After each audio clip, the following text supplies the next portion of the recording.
A week ago, the 49ers were staring at the number 1 seed. Now they're the number 6 seed, preparing to face the Philadelphia Eagles in Philly with less momentum, more players hurt. The question now becomes, can this team still get it done? We'll talk about what we think on today's 49K Pod.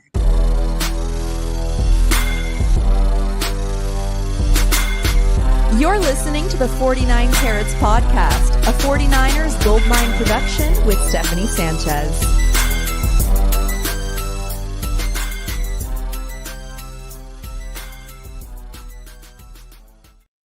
What's going on, everyone? Welcome to another edition of the 49 Carats Podcast. I'm your host, Steph. It is Tuesday, January 6th.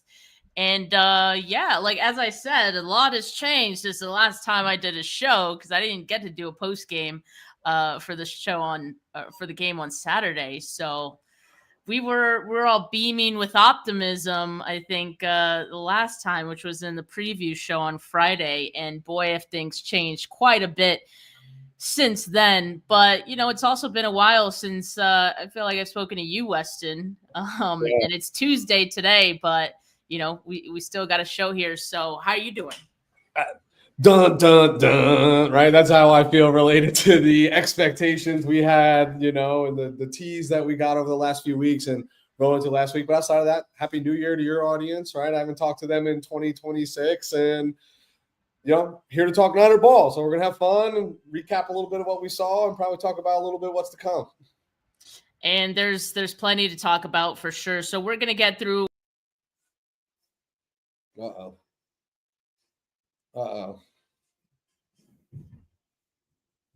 I'm live without Steph noticing she's dropped. I'm sure she'll be right back. There she is. Yeah. That's what happened. I accidentally went back on my cursor here. Sorry about that. I'm here.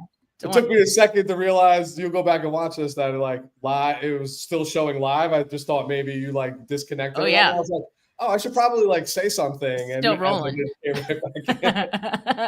We still roll out here, but we've got a lot of topics to discuss. We'll start off talking about just the injury updates that we last got from Kyle Shanahan. We got those yesterday, so put those up on the screen. The big ones are, of course, Tatum Bethune with the groin injury. Yeah, actually suffered a groin tear. Still up in the air whether he's going to be needing to have surgery, but we do know he's going to be out for the rest of the season. Will not participate in the playoffs. That is a huge blow to the 49ers, just given the fact they're already down so many important pieces on defense, and just linebacker group just continues to get pummeled with injuries. Latest one as well, D. Winters ankle injury and Luke Gifford with a quad injury. Both of those guys will be evaluated throughout the week. And on the defensive line, you got Keon White with the hamstring injury, will be evaluated throughout the week. Kalia Davis with knee tendonitis is going to be day-to-day. And safety Jair Brown, rib injury, going to be day-to-day as well. As far as the players who missed Saturday's game, Trent Williams with the hamstring injury and Ricky Pearsall with knee and ankle injuries, they both will be evaluated throughout the week. And wide receiver Jacob Cowan, who we haven't seen at all this season, well, he'll have his practice window opened this week, according to Kyle Shanahan, which I don't think we really care anymore at this point. But, speaking of these injuries, though, it just feels like a lot to overcome. Besides what we witnessed on Saturday, as far as how the defense looked, even when those guys were healthy, by the way, there was a lot to be concerned about, right? So I think just the fact that now you're getting further down your depth chart, and yes, I understand the 49ers did sign a linebacker. We'll talk about that in a short moment here, but still, I have a lot of concerns about this linebacker group with injuries, and I feel like it's insurmountable at this point. Yeah, I think I felt that way for a last few weeks, let alone this. And look, it's the 19th week of the season in the National Football League. Everybody's injury reports look like this right now. The day-to-days be evaluated this week. It's just the resources were already depleted. And these are the names, and for the most part, that were filling the void, right? And now they're no longer there. Look at that.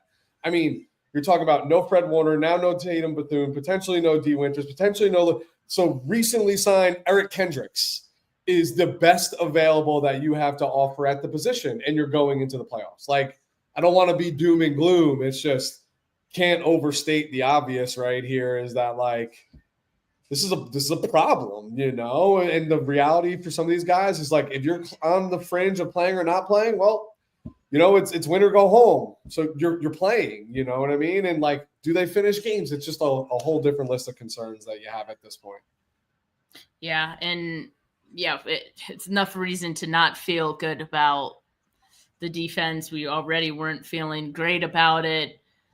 But I think the game on Saturday just kind of highlighted how important it is for the offense to be able to score points. And if they don't, it's going to look like it did on Saturday every single time, because this defense is not going to be able to hold anybody up, you know, and yeah, I'm actually surprised Seattle only scored 13 points, you know, like, and it could have been more, you know, had their kicker made those 2 kicks, but you know, still that thing, like, we just said all that we said about the concerns about the defense, and here we are on Saturday. They actually held up their end of the bargain, right? Even if they make both of those kicks and it's 19 total points scored, based on what we saw over the last few weeks from this offense, you feel great about the defense giving up less than 20 points in the game. You feel like you'd have a chance to win, but instead you saw the offense take the turn of the scapegoat in this instance by putting up 3 points on Sundays or Saturday. Stuff like that just can't.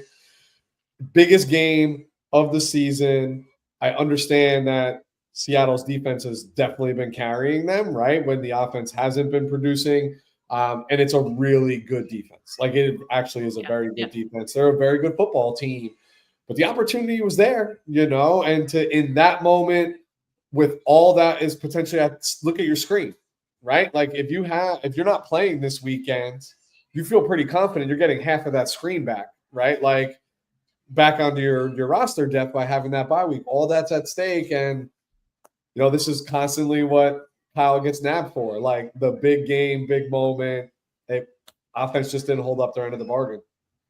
3 points is the lowest point total the 49ers offense or team has put together since Kyle Shanahan has been the head coach of the 49ers. To put things into perspective, just a very forgettable performance, but unfortunately it'll probably stay in our minds for quite a while, as it will for probably, I'm sure, Seahawks fans as well. Now, the one thing I want to talk about really quickly before we get into who the 49ers signed, just the fact that Trent Williams and Ricky Pearsall, to me, obviously those were big losses for the 49ers on Sunday or Saturday. They could have helped immensely, especially seeing how offensive line, like the Seahawks have a really good defensive line, right? But I think even having Trent Williams there over Austin Pleasance would have made quite the difference.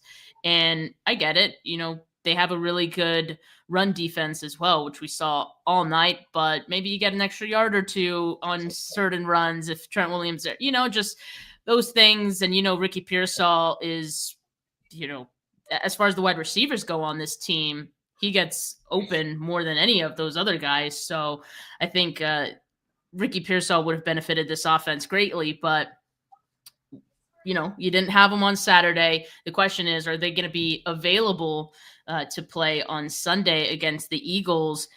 If they don't, I'm not going to feel great about the 49ers being able to put too many points up on the board. I mean, I'm sure they could muster up more than 3. I honestly thought Brock Purdy played well, you know, given everything. I don't think he played badly, despite what the score might suggest. But yeah, I think having those 2 guys back will make a huge difference come Sunday, and I'd feel better about the offense putting up more points if those guys are available. Yeah, I can't hard to disagree with. It still doesn't lie.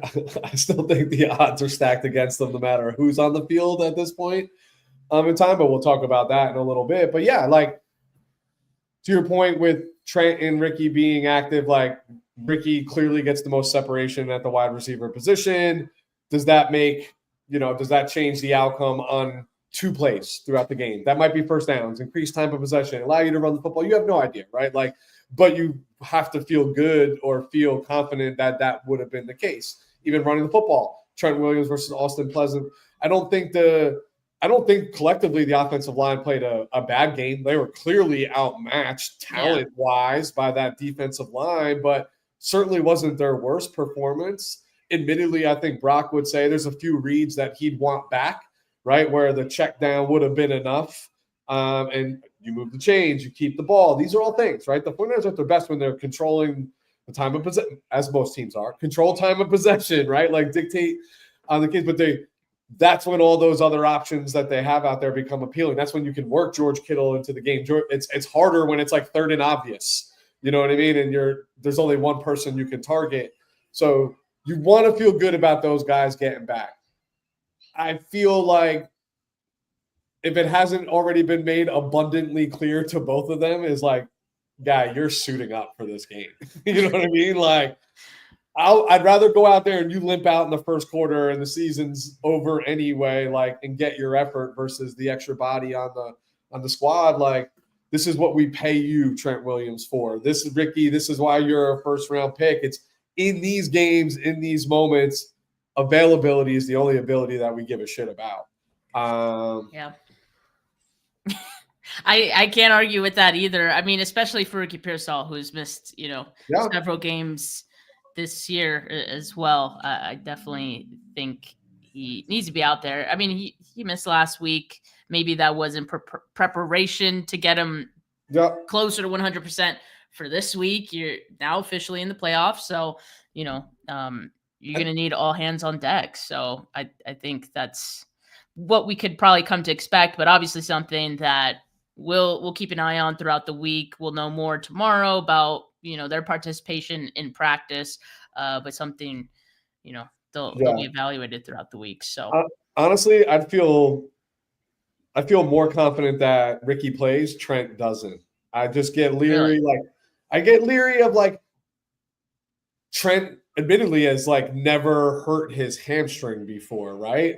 And it becomes really hard to trust what's back there. As I've pulled my hamstring, Steph. I don't know if you've ever done it, and I've done it doing stupid things, right? And it's even the slightest degree, you just lack confidence in what you're putting back behind you in his drop step, et cetera. And having never done that before, not being certain of what his recovery is going to look and feel like. To me, Ricky, the knee, the ankle, they've all been troublesome. The team doctor's got stuff for that at least buy you enough adrenaline to get through the first half and see how it goes. Yeah. And I know Kyle hasn't, specifically said this, but I feel like for Pearsall, it's more so the knee, the PCL than the ankle at this point, because it was a low ankle sprain for Pearsall. But the knee is what's lingering, I think, at this point. So hopefully that week of rest, gets him back in the lineup for Sunday. But let's talk about who the 49ers signed, because the 49ers did make a move to try to help this linebacker situation. All right, so they add linebacker Kaiser White, veteran. He's played on several teams, most recently with Arizona Cardinals, so we are familiar. But yeah, this kind of just feels like any way that we cannot go into this game without or with Garrett Wallow and Curtis Robinson as your two main linebackers, because I get it. You're definitely not going to have Bethune. D. Winters up in the air. We'll see what that looks like throughout the week. But it's very possible that had the 49ers not made these moves, and Eric Kendricks, of course. Eric Kendricks is in the mix. But, other than that, you have Wallow and Curtis Robinson, who we know was just not going to get the job done. I mean, so Kaiser White, a veteran, has to be better, right? And he's getting signed to the practice squad, but I have to imagine he probably gets called up for this game and plays in it. I would say he definitely plays in this game. You don't make this signing, right? This person, this body, you make another Garrett Wallow signing if you just need a body to fill and play special teams. Because Steph, admittedly, you know how we follow this team. I looked at this guy I was like, who the F is Garrett Wallow when they said his name? Like I literally said that like with my wife sitting next to me was like, oh, I thought you know everything about this team. And I was like, I don't know who this man is. I don't even know when he got here or how he got here, but he clearly, and please don't take this the wrong way, like he clearly doesn't belong here. You know what I mean? Like, and I mean that like there is a huge talent gap, right, between what he brings and what the other people before him would bring. Kaiser White, a little bit more athletic, a little bit fast, a little bit of a violent player. Maybe this is like, hey, maybe Salas trying to create pressure, right? Like, because in 4 days, he's not going to get a playbook. He's not going to understand. So he's also a liability being out there, right? Not knowing what to do from a read and adjustment standpoint, no matter who can put him in the right position to make the plays. But I have to imagine you only make the signing because he gets elevated and you're just trying to catch lightning in a bottle. I mean, you had to make a move, right? You have no choice. Any veteran would be better than your options that are on the roster.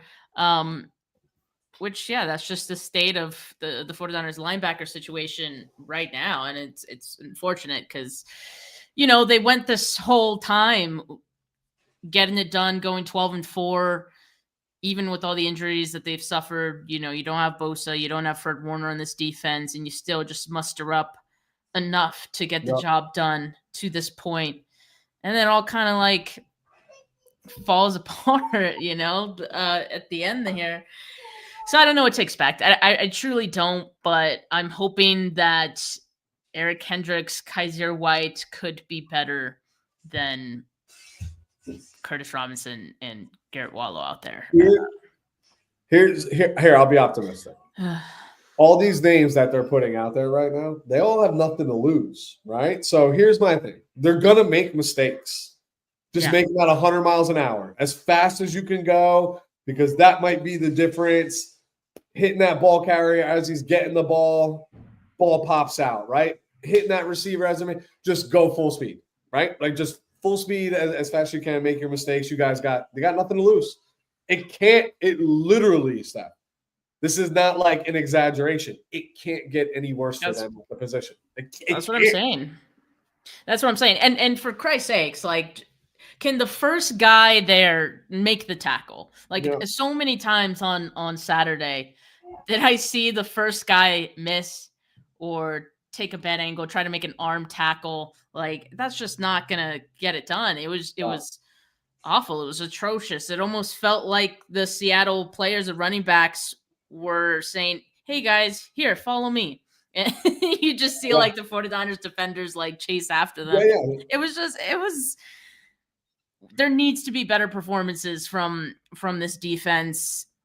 I get the talent level at this point, as you said, the lower you get on this totem pole, like that's to be expected. You are going to have a talent drop off. So that's the unfortunate thing. But my God, can the effort just be better? Like, my God. Tackling is two things. It's attitude and effort, right? It's the willingness to do it and just sticking your nose in there. A la an Upton Stout. Not a big man, but he puts his nose right into the mix all the time. That is attitude and effort. And it's going to be the most likely probably the final game of the 2025 season for the team. Like, just fly around and take pride in your craft. You know what I mean? None of this like Olay nonsense. I agree. We can go up and down on these long third downs where they were running plays to just get better position to punt or to go for it on fourth down and picking them up from – I never want to criticize a professional athlete's effort. I will just tell you from our vantage point, that's clearly what it looks like, is just a lack of effort in certain moments, right? Yeah, and for a game as important as Saturday's was, that was just hard to see and hard to swallow, to be honest. So, hopefully we get a better performance in Philly. You're going to be on the road. Obviously, that's a tough environment to play in with all the, crappy fans they have out there. But hey, hopefully that is what motivates them, right, to perform a little bit better in this one. And for anyone who saw the reports, there were reports on Saturday, right, of, Fred Warner was telling teammates that he can come back for the divisional round. Well, Kyle Shanahan was asked about Fred and how soon he could come back. Just yesterday when he spoke with the media, and he said, it's too far off right now. And he said, I think it is a possibility as we get closer to a possible third game here, championship game, but it's not something we're thinking about right now. So there you have it. I just wanted to make sure I said that because, and at this point, like, Weston, would you welcome Fred Warner coming back? Like, I mean, I think if they made the divisional game, or sorry, the conference game, then yes, I think that makes sense. But I also don't want him to like rush back for what may be already just such a battered and bruised defense already. Fair point. Here's what I'll say. I think Fred Warner's enough of a professional who understands the difference, right, of like what percentage of health he is when it comes to his availability. So I actually trust him to make that decision. So if he walked in right now with an air cast and was like, I'd play, you saw the list of people that they have on this roster right now. Like, I'm like, all right, Fred, we'll call Nike. We'll get a special boot made. You know what I mean? That's like eligible. Like, I'm obviously over exaggerating in this point in time, but yeah, I'm welcoming him back. But I also think this Fred Warner talk right now at any point during this week is almost a disservice to the football team because they have a much bigger mountain to climb, and you should not be forward thinking to, oh, we can play with Fred again. Like, you got to get there. You know what I mean? Like, it's not even close to a foregone conclusion. And, oh, by the way, it just got harder to do that. But I'll say this, Steph. I'll say every team wants to be their hottest going into the playoffs. Thank you, Captain Obvious, right? But the truth is like, if you're going to take a silver lining of this loss, I'm looking at it like this. Like, okay, a moment to reset, a moment of, when things go in your way, sometimes you don't even know why they're going your way. But now you have an opportunity to see, like, what went wrong. Like, what went wrong in this game is correctable, right? Like, it's correctable in terms of, like I said, Brock has a few throws that he wishes he could get back. I promise. Not even the throws, like just the read, the choice that he made changes entire outcomes of football games. But now that's on tape. Now you get a chance to reset. Now you get back to – you start reading your own headline clippings. You start feeling real good about yourself on Instagram and TikTok, and the things are going out when you're putting up 40 points a game. And now you've been humbled on the ultimate stage. If anything, re-galvanize this team as best you can, with motivation going in, being like, everybody's going to sleep on us. We're going to be the dog walk. Like, this is Philly's get-right game for the playoffs and carves the perfect path for the Super Bowl. Use whatever motivation. And sometimes that stuff is significantly more powerful coming off of a big-time loss like that. And it's the NFL. The ball bounces funny ways. So, like, got to have hope, got to be optimistic. On paper, it just looks like a monumental task this weekend. Yeah, I mean, they had won 6 straight, heading into that game against Seattle. We knew it was going to be a tough one. I don't – the concerning thing for me is that it felt like a momentum zapper. For sure. And my question is, can they get that momentum back going into it? I think you raise a couple things, like it could re-galvanize the team. That could certainly turn into some momentum, right? And get you back on track, right? But then you also, on the other side of it, you look at this defense and it's like, I feel like there's bigger urgency for the offense to figure this thing out. For sure. And as an offense, you have to know, like, you have to score points. You have to put these drives together, because if not, you're definitely losing. Like, that's just the state of the defense right now, that you have to help them out. You have to carry them. Like, it's not even helping them out. Like, you literally have to drag them across the finish line at this point. And I think that's a lot of pressure on the offense. I do think the offense is maybe in a position to have a better game against the Eagles than they just had against Seattle. Yeah. For one, I think the run game should have a better time, especially if Trent is back. And that should open things up where you don't feel like you have to be like so one-dimensional, right? I think, like I said, I didn't think Brock played a bad game. So if he could get some of those throws to fall in our favor, this week, then I'd feel better about the offense putting up points. I mean, we've seen this Eagles offense just look lost much of the season. Is that enough? Or is this 49ers defense going to make them look like the Eagles offense of old, right? That's the question I have. And I honestly don't know the answer at this point because, I thought the team overall was just going to look a little bit better than they did on Saturday. But this is kind of how I feel about like every loss. So the 49ers haven't lost many times this season, right? But every time they do, it just feels like the world's falling apart. For sure. Like it feels like, oh God, this is it. We're done. And then somehow they have found a way. But now you're in the playoffs and every week you're going to be playing good enough teams. For sure. So I think that's where my doubt is starting to lie. Well, there's no get right games in the playoffs, right? Like, I mean, that's what it comes down to. Any team can win. We've seen it. We've seen teams with losing records win their division, come in and win in the wild card weekend. So we've seen crazier things for sure. And you're right. Like, I always felt like the world was crashing when the 49ers would lose this season because you finally felt like it felt at moments like the injuries have finally caught up, right? That'd be the story. Or, hey, the offense is stale, no Brock, like, or whatever, whatever excuses, like, you go back to all the injuries on the offense side of the ball, without Kittle, without Brock, without Ayuk, everything else that was going on. And, but they still found a way. Like, Steph, go back to our shows when we talked about before the season started. I don't even think we had 12 wins if this team was healthy, right? Like at the start, like we were probably saying maybe 11, 12 wins max. And the fact that they're still there, it's still really hard to win in the National Football League.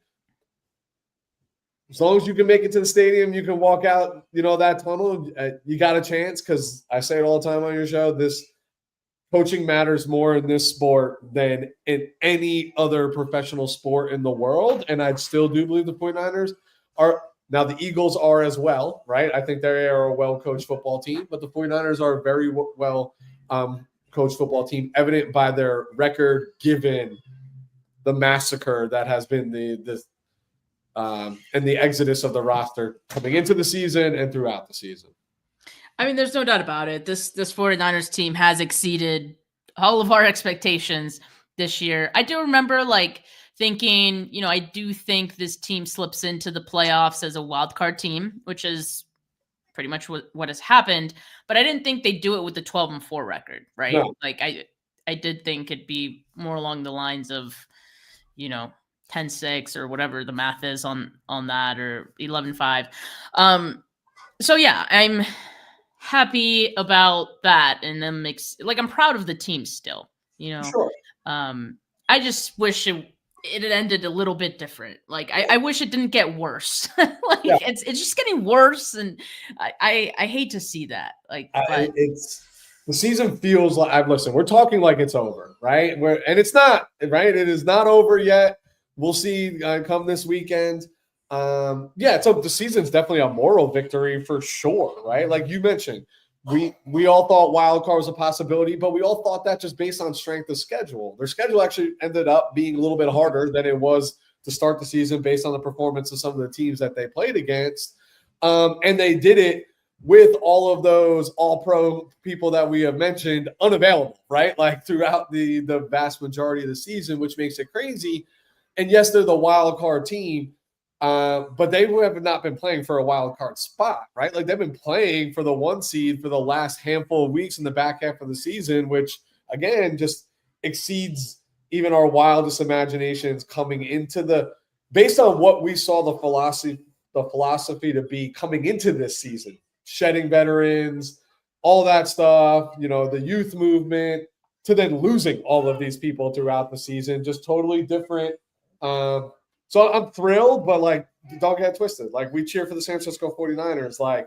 We wake up and we want Super Bowls. We want 6. I want number 6, and I'm going to cheer that way. I'm going to be ever like just passionate that way, like during this game and during every other game. But the reality is like it's a really tall order to ask of the remaining roster to be able to do it. But it's doable because it's the NFL. And it'd make a hell of a movie if there is an NFL script. Please let this be the one that's skewed towards us, right? No, seriously, couple things on that. Like if the 49ers win this game after last week, after all the injuries and all that, right? Yeah, storybook, plot there.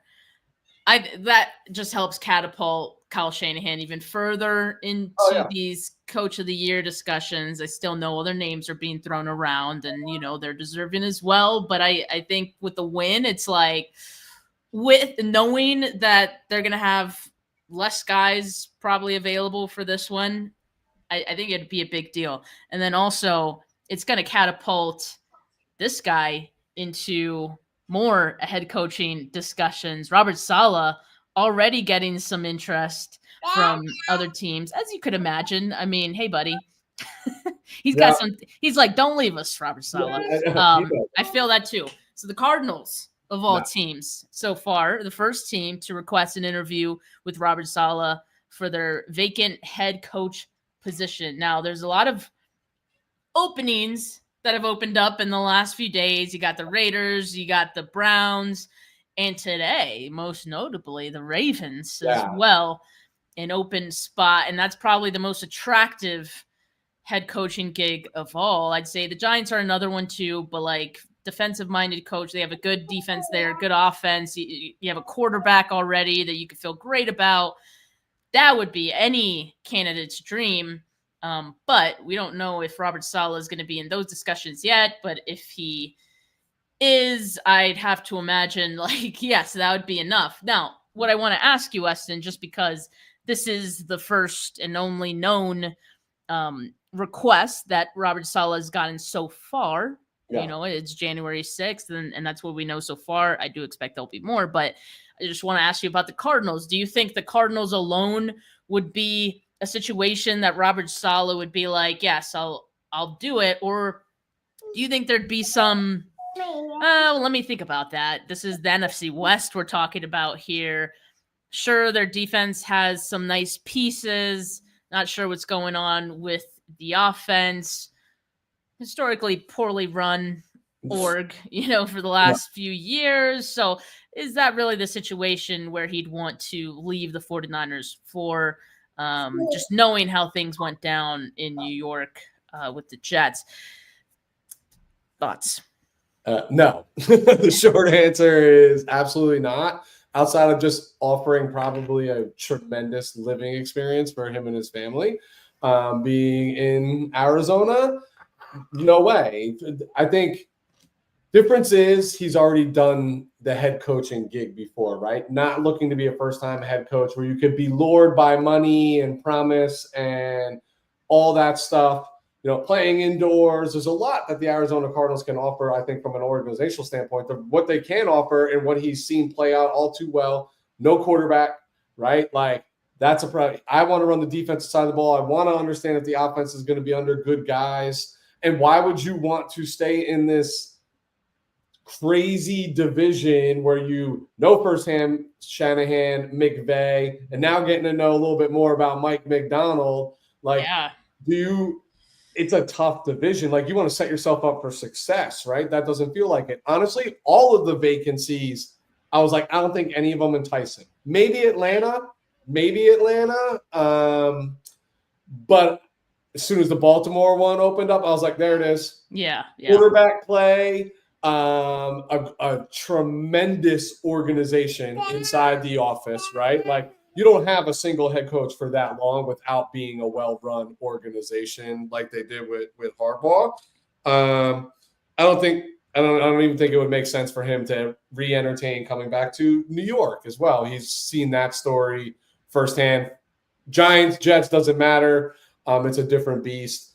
So I thought the odds were really good that there just wasn't going to be the one that made the most sense for him to take, and then maybe we could possibly retain him. And then literally I don't know, an hour after I actually had that thought out loud to myself, you see the Baltimore vacancy open up. I'm like, there it is. Yeah. There it is. That's the one.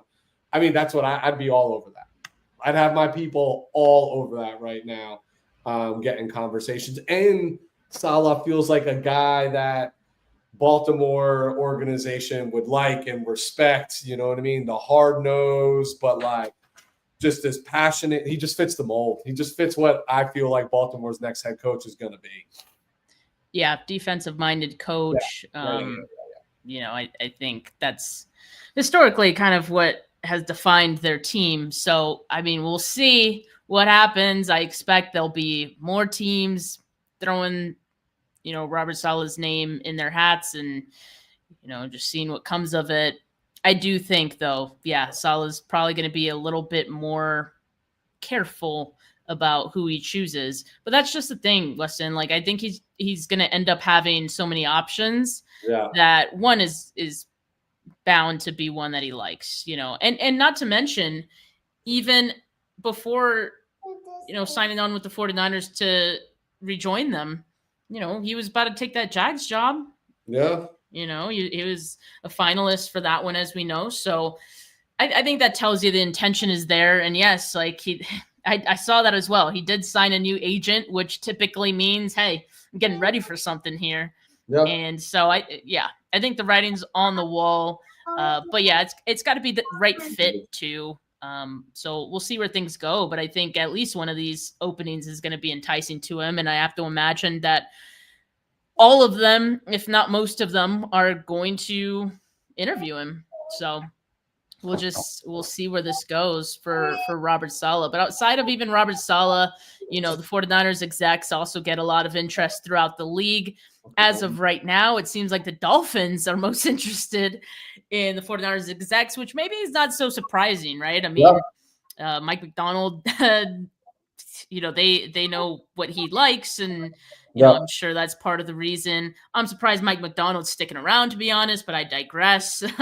So you got Tariq Ahmad, 49ers VP of Player Personnel, RJ Gillen, the 49ers Assistant GM, and Josh Williams, their Director of Scouting and Football Ops. All three of those guys have interview requests with the Dolphins for their GM position. So interesting approach for the Dolphins, but they said, hey, we're leaving here with something. So they're probably more than likely going to hire at least one of these 49ers guys. Because gotta like the odds of that happening and playing out. And, you know, I think this is something that the 49ers, specifically this regime, has just done so well. Get these behind the scene guys promoted, taken out, and they receive compensation in return for the work and effort that they put into them. And hey, for the first time in a while, we have a low volume number of draft picks coming up, right? Or what feels like a low volume. If you can recoup some and get a comp pick here, a comp pick there. And it does make sense. Mike McDaniel being down there knows these guys firsthand. They're definitely going to be looking to make some changes. So familiarity, like Steph, it's who you know, not what you know league more than it is anything else. And these guys like Saleh's already got his names, right? Like for this whole head coaching gig that's coming up, like they're not often scrambling, right? Like, hey, I'm gonna probably take this job. You're ready to come, right? You're ready to come. You're ready to come. Look at the Bobby Turner, Tom Rathman situation right here in San Francisco, right? Everybody loved Tom Rathman. Of course we love Tom Rathman.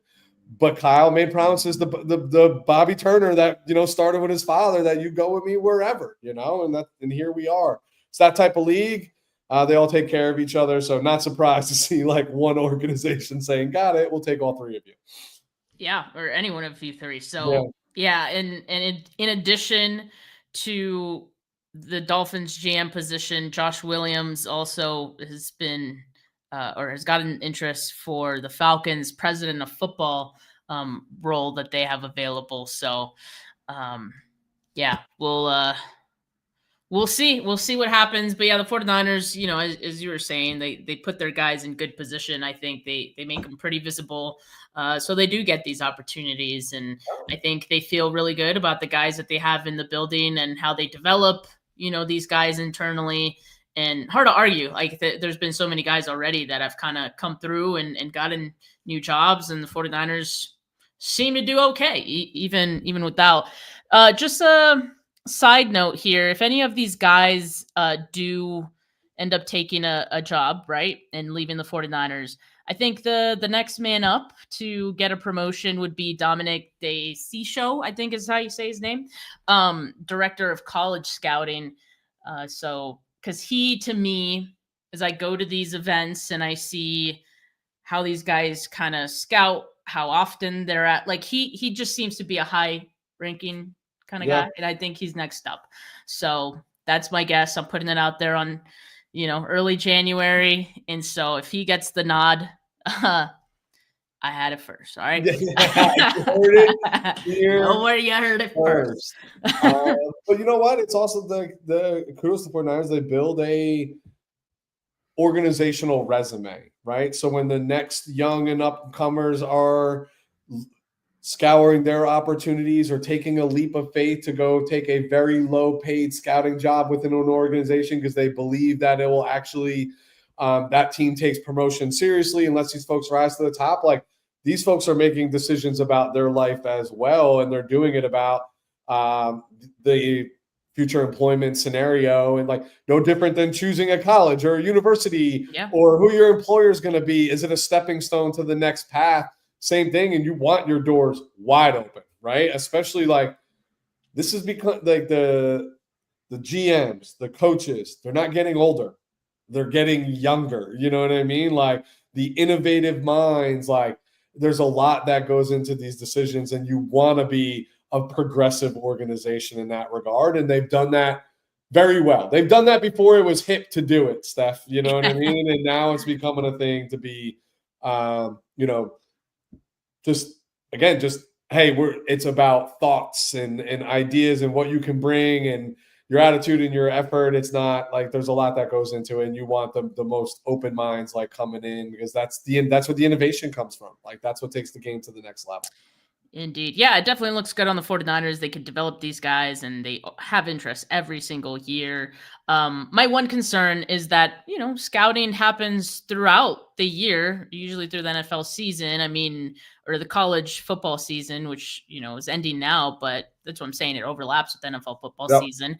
And so a lot of that scouting has happened already. Yes, there's more to come, obviously, with the combine, with Senior Bowl and all that. But that's kind of just like, crossing your T's and dotting your I's type of work. My point is that all of these guys who are getting interviewed have their favorites, have done their scouting specifically for the 49ers. And it always sucks to know that when these guys get hired, that knowledge and those favorites, they go to another team, right? So that's how you end up competing with other teams for similar players. We've already seen that with, Commanders, Adam Peters, and other guys who have ended up elsewhere. So they gather the notes, right? Like this is a very tangled web. The NFL scouting down to collegiate scouting and all of how that goes, right? There's regional guys and gals that are on the road doing this, meeting all the players. They go there with the players checked off that they want to watch, and then they have their favorites. And the director of college scouting is more like, I'm going to let everybody bang the table for one guy, and then I'm going to make the decision on the one who we actually are really like. You know what I mean? And surface it that way. But you're right. That it always boils down to when that change happens, that person plucking 2 to 3 of like your crushes throughout the process that you knew would be a 49er if that person was still here. Happens every time. Every time. Yep. But yeah, I mean, we'll continue to keep tabs on some of these things, the Robert Saleh head coaching thing, and as well as the execs, as well as the 49ers injuries throughout the week. So make sure you guys keep it locked. Make sure you guys like this video if you haven't yet. Make sure you subscribe to the channel, hit that notification bell so you know when I go live. I know shows have been a little more sporadic lately. Appreciate your guys' patience and sticking around. But yeah, we'll be definitely back Friday for the preview show for this week's game. And for now, have a good rest of your Tuesday. YouTube viewers, I'm going to be going live shortly in about 15 minutes or so with Bully Ball. So make sure you guys tune in for that as well. For now, enjoy the rest of your Tuesday. Peace.